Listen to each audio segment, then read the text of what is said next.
صلی اللہ تعالی علیہ وسلم۔ حضرت ابو مالک اشعری رضی اللہ تعالی عنہ سے روایت ہے کہ رسول پاک صلی اللہ تعالی علیہ وسلم نے ارشاد فرمایا، اسباغ الوضوء شطر الایمان، جس کا ترجمہ یہ ہے کہ اچھی طرح وضو کرنا ایمان کا آدھا حصہ ہے۔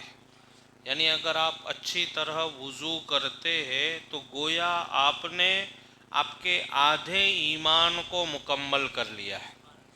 صاحب کتاب نے اس کا خلاصہ آگے بیان فرمایا ہے، لیکن میں آپ کو ایمان کی تازگی کے لیے ایک بات اور بتاؤں کہ آدھا ایمان وضو کو کیوں کہا گیا؟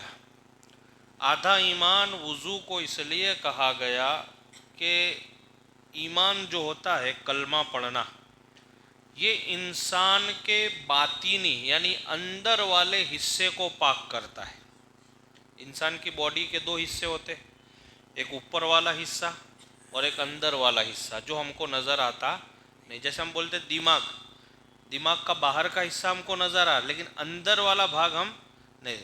ایسے ہمارا سینہ، تو سینہ کا جو باہر والا حصہ ہے وہ آپ دیکھ سکتے ہیں کہ بھئی یہ سینہ ہے، لیکن اس کے اندر والا حصہ ہم نہیں دیکھ سکتے۔ ایسے ہی پیٹ، باہر والا حصہ نظر آتا ہے کہ بھئی یہ پیٹ ہے، لیکن اندر والا حصہ ہم نہیں۔ ایسے ہی پوری باڈی کا نظام ہے، باہر سے آپ دیکھ سکتے ہو بھئی یہ جسم ہے، لیکن اندر والا حصہ آپ نہیں دیکھ۔ ایمان جو ہوتا ہے وہ انسان کو اندر سے پاک کرتا ہے۔ کیا کرتا ہے ایمان؟ باطن کو پاک کرتا ہے۔ کیا کرتا ہے؟ باطن یعنی چھپا ہوا اندر۔ تو انسان کا جو ایمان ہوتا ہے وہ باطن کو پاک کرتا ہے، اور وضو جو ہوتا ہے اس کے ظاہر کو پاک کرتا ہے، اوپر جو نظر آتا ہے اس کو۔ اس لیے حضور نے فرمایا کہ وضو آدھا ایمان ہے۔ وضو کیا ہے؟ آدھا ایمان ہے۔ آپ کا ایمان تھا اندر سے تو پاک تھا، لیکن آپ نے وضو کیا، اوپر والے حصے میں بھی جو گناہ تھے وہ اللہ نے وضو کی برکت سے پاک کر دیے۔ اس لیے سرکار نے فرمایا کہ وضو آدھا ایمان ہے۔ یعنی وضو بڑی ایک نعمت ہے، اگر ہم اور آپ سمجھے کہ اللہ نے اس میں، بے شک نماز کے شرائط میں سے ایک شرط ہے طہارت، نماز کے شرائط میں سے ایک شرط ہے طہارت، یعنی پاکی حاصل کرنا۔ بغیر پاکی کے آپ نماز نہیں۔ اگر آپ کے اوپر غسل فرض ہے تو آپ کو غسل کرنا پڑے گا، اگر آپ کے اوپر وضو فرض ہے تو آپ کو وضو کرنا پڑے گا۔ یعنی بغیر وضو کے، اور ضرورت ہے تو بغیر غسل کے آپ نماز نہیں پڑھ سکتے۔ یہاں تک کہ اگر آپ کا وضو بھی نہیں ہے تو آپ نماز نہیں پڑھ سکتے، شرط ہے۔ تو نماز کے جو شرائط ہے اس میں سے ایک شرط کا نام وضو ہے۔ تو یہ تو اپنی جگہ ہے، شرائط ضرور ہے، لیکن وضو کی جو برکتیں ہیں اللہ تعالیٰ جو اپنے بندوں کو عطا فرمایا تھا اس کی بہت ساری برکتیں، یہاں تک کہ بہت بڑے بڑے سائنٹسٹ اور بڑے بڑے تجربہ کار اور بڑے بڑے ماہر ڈاکٹروں نے جب وضو پہ ریسرچ کیا تو کسی نے کہا کہ بھئی وضو کے اندر ہاتھ دھونا کیوں رکھا گیا ہے؟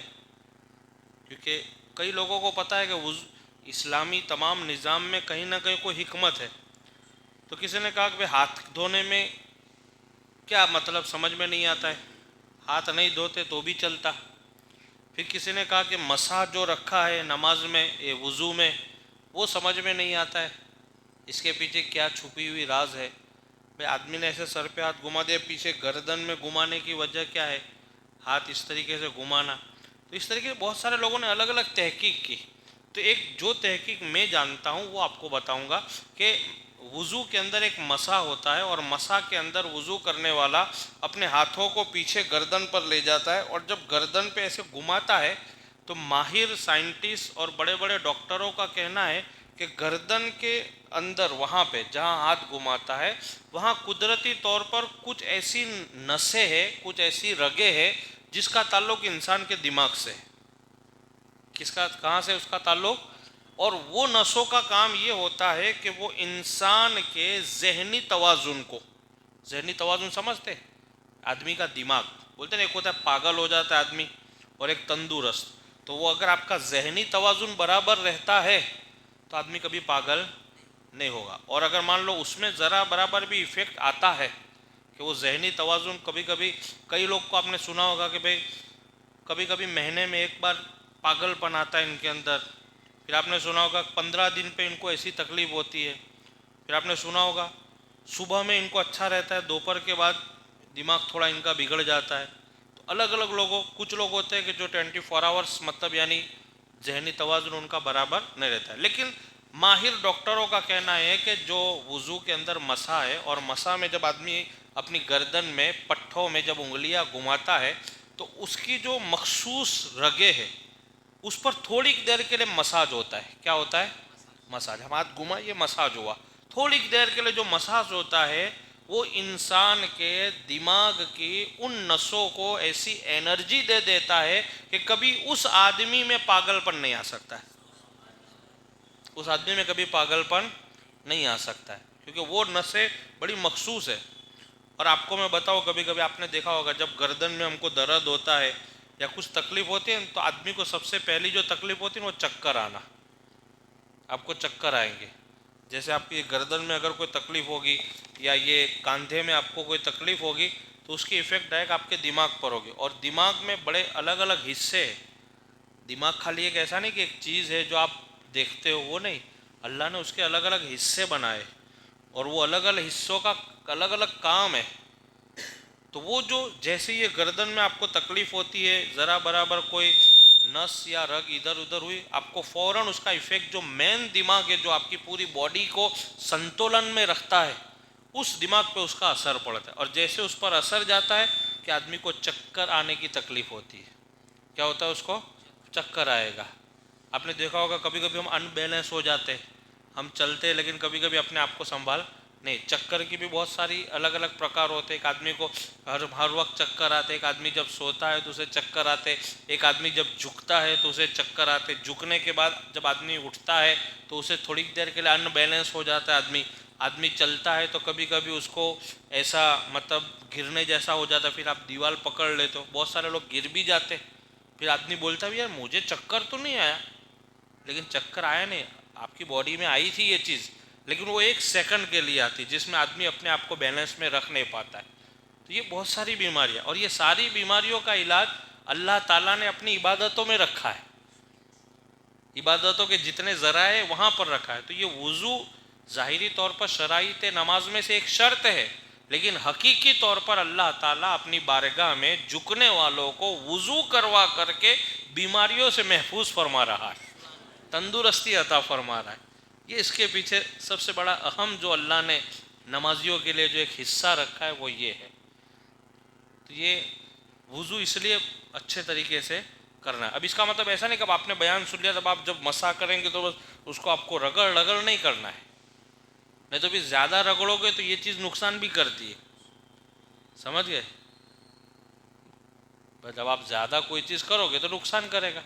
جتنا آپ کو اس کو پمپنگ کرنا ہے تو آپ اس سے زیادہ اس کو پمپنگ کرو گے تو نقصان کرے گا.